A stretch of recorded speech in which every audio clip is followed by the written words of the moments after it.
मिली है लैलतुल कद्र। कितनी है? 5। आखिरी अशरे की ताक रातों में तलाश करो, 21, 23, 25, 27, 29। अल्लाह के नबी फरमाते हैं मुझे तो ख्वाब में बताया गया था कि शब कद्र ये है, और मैं लोगों को बताने के लिए घर से बाहर निकला कि लोगों को बता दूं शब कद्र। तो जब मैं बताने के लिए निकला तो रास्ते में 2 लोग झगड़ रहे थे, झगड़ा कर रहे थे।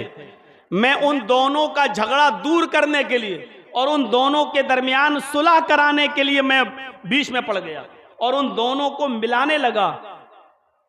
अल्लाह ताला ने शब कद्र उठा ली, मेरे जहन से भुलवा दी। अब मैं भूल गया कि कौन सी शब कद्र।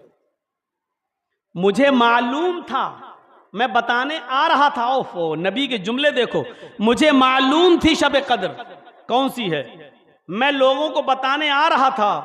2 लोगों को झगड़ते हुए देखा तो मैं उन दोनों के दरमियान सुलह कराने लगा। झगड़ा, फसाद, इख्तिलाफ, लड़ाई कितनी गंदी चीज है। नबी अकरम इस लड़ाई को सुलह में बदलने के लिए और लड़ाई को खत्म करने के लिए जब अंदर पहुंचे, उन दोनों के बीच में आए, तो आप उनको एक करने के चक्कर में जो लैलतुल कद्र थी कौन सी वो भूल गए। अल्लाह के नबी फरमाते हैं शायद अल्लाह रब्बुल आलमीन की इसमें भी कोई हिकमत रही होगी। और जाहिर है कि इतनी बड़ी इबादत की रात हो और इतनी आसानी से किसी को मिल जाए तो फिर कद्र क्या रह जाएगी। अगर बता देते कि फला रात है तो एक रात तो कोई भी जाग लेता। उस रात को पाने के लिए मेहनत करो। तो अल्लाह के नबी ने क्या फरमाया, अब आखिरी अशरे की ताक रातों में तलाश करो, यानी आखिरी 10 दिनों में जो ताक रातें आए उनमें तलाश करो। 21, 23, 25, 27, 29। इन्ना अंज़लनाहु फी लैलतिल कद्र, उसी लैलतुल कद्र में, उसी शब कद्र में अल्लाह ने कुरान उतारा।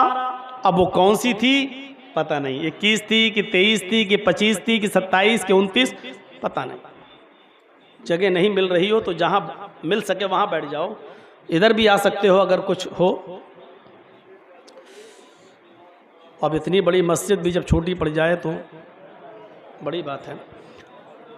मेरे भाइयों, बस थोड़ा सा बरकत के लिए मैं, वरना यह भी साबित नहीं है। सही बात तो यही है कि शबे कद्र में तकरीर की जाए, जलसा किया जाए, वाज़ो नसीहत सुनाई जाए, 1-1, 1.5, 2-2 घंटा बोला जाए।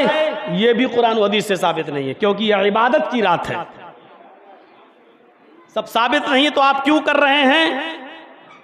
तो बस उसकी एक हल्का सा वजह यह है कि उसकी थोड़ी सी अहमियत बताकर लोगों को इबादत से जोड़ दें, ताकि लोग उसकी अहमियत और फजीलत जानकर इबादत से जुड़ जाएं। आम वाज़ो नसीहत पर कयास करते हुए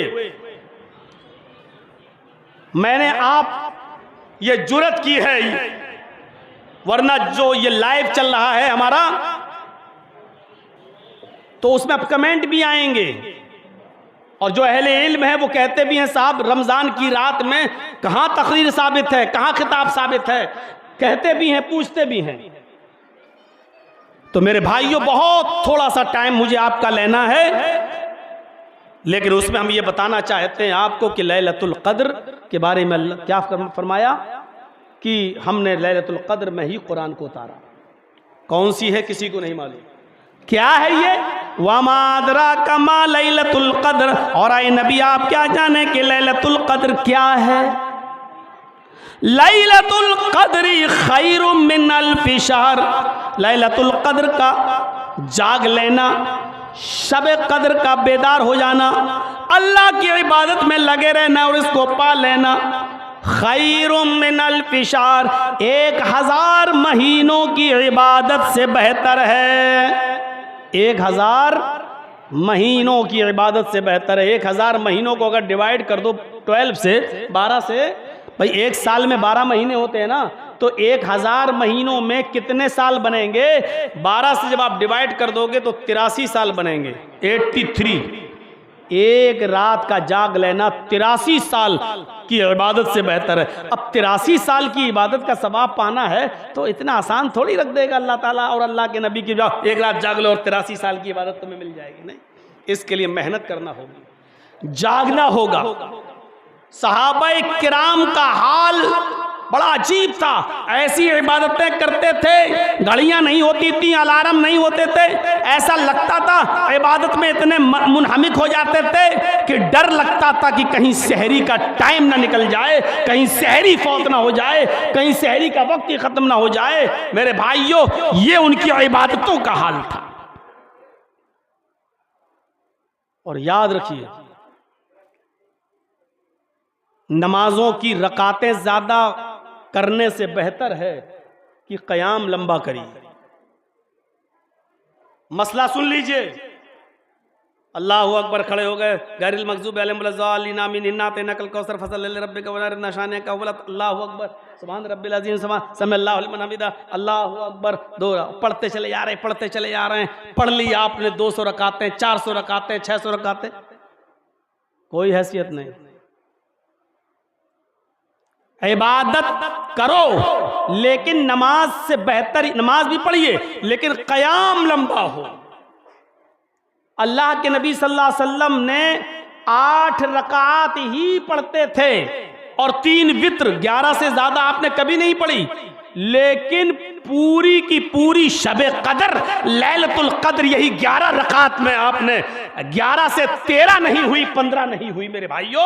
और गौर करो कि 11 रकात 3 वित्र हो गई, और उन वित्रों में पहली रकात में सब्बे हिस्मा रब्बिकल आला, दूसरी में कुल या अय्युहल काफिरून, और तीसरी में कुल हुवल्लाहु अहद। इनको छोड़ दीजिए आप, अब बची 8 रकातें। आप सोचिए क्या मगरिब से लेकर और फजर तक, सहरी तक आप 8 ही रकातें पढ़ते थे, कितना लंबा क़याम होता होगा। पहली रकात आपकी कितनी लंबी होती होगी, दूसरी कितनी लंबी होती होगी, तीसरी कितनी लंबी होती होगी, कितनी देर खड़ा होना पड़ता होगा।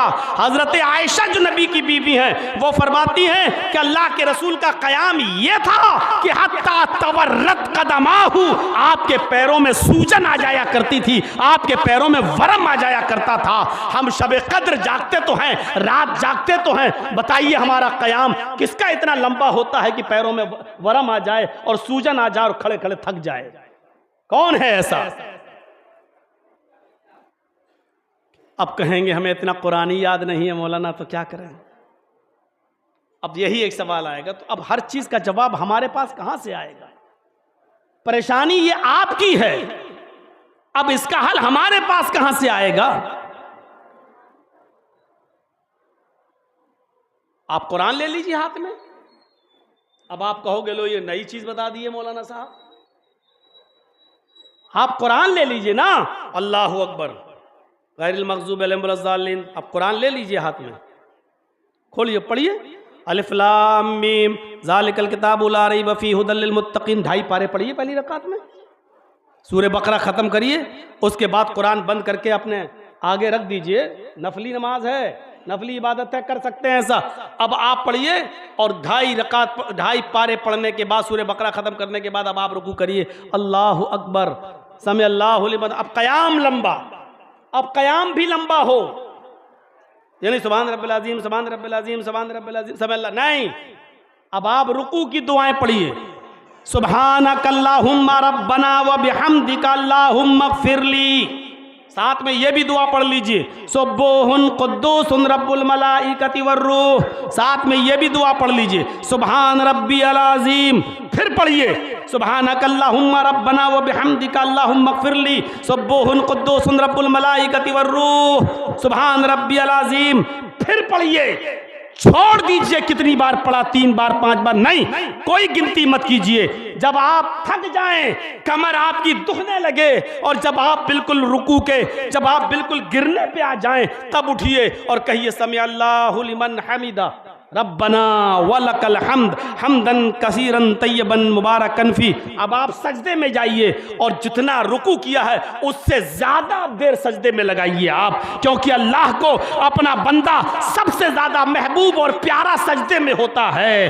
क्योंकि सजदे में बंदे की नाक जमीन पर होती है और ऐसा लगता है कि उसने मुझे अपना मालिक और अपने आप को मेरा गुलाम तसव्वुर कर लिया है, बना लिया है। उसने मेरे सामने अपनी नाक रख दी है, यानी उसने कह दिया अल्लाह मैं तेरे सामने अपनी नाक रगड़ रहा हूं। पढ़िए सजदे में यही दुआएं, सुब्हानक अल्लाहुम्मा रब्बना व बिहम्दिका अल्लाहुम्मा इग़फिरली सुब्बुहुल कुद्दूस रब्बुल मलाइकति वर रूह सुब्हान रब्बियल आला। फिर पढ़िए, छोड़ दीजिए 3 बार 5 बार 7 बार मत गिनिए, जितनी बार पढ़ सकते हैं पढ़िए आप, कोई गिनती मुतय्यन मत करिए। और जब एहसास हो जाए कि रुकू से ज्यादा हमारा सजदा लंबा हो गया है और आप थक गए, तब आप उठिए। मेरे भाइयों, इस तरीके से अब आपकी पहली रकात हुई। ऐसे कयाम लंबा करिए। मैं नहीं कह रहा हूं कि 8 ही पढ़िए, आप 10 पढ़िए, 12 पढ़िए, 14 पढ़िए, 16 पढ़िए, गिनिए नहीं, नफली इबादत की गिनती नहीं करिए, जितनी कर सकते हो। लेकिन बेहतर यह है कि कयाम लंबा हो, कयाम लंबा हो, रुकू लंबा हो, सजदा लंबा हो। यह हमें और आपको करना है। फिर कयामुल लैल का मतलब क्या रह गया भाई? हदीस में जो आया है कयामुल लैल मतलब क्या है? रात का कयाम। कयाम हमारा हो ही नहीं रहा। कयाम कहते ही खड़े होने को है, हम खड़े हो ही नहीं रहे हैं, हम लंबा कयाम कर ही नहीं रहे हैं, हमारे पैरों में सूजन आ ही नहीं रही है। नहीं साहब रुक जाओ, 4 रकात पढ़ लेते हैं, फिर चलते हैं पचराहे पे चाय पी के आते हैं। ये कोई शब कदर हो गई?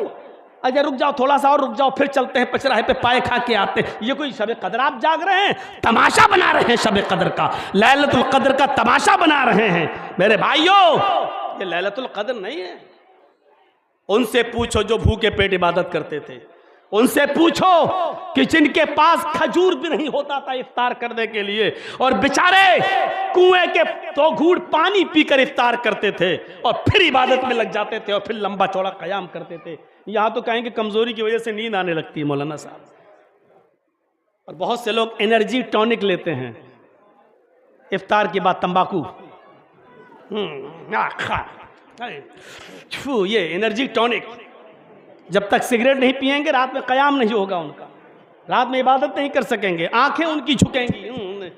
एक चढ़ा ली, अब 2 घंटा आराम से इबादत कर सकते। ये तमाशा बना दिया है लैलतुल कद्र का और शब कद्र। मेरे भाइयों, इसके बाद लैलतुल कद्र में एक चीज और है, वो है दुआ। दुआ मांगिए। मैंने कहा ना जिसका ताल्लुक रमजान के बाद भी है, लेकिन रमजान में दुआ की अहमियत और ज्यादा बढ़ जाती है। एक तो रोजेदार की दुआ कबूल, दूसरा सहरी का वक्त कबूलियत दुआ का वक्त, इफ्तारी का वक्त कबूलियत दुआ का वक्त, फिर पूरा महीना दुआ की कबूलियत का वक्त।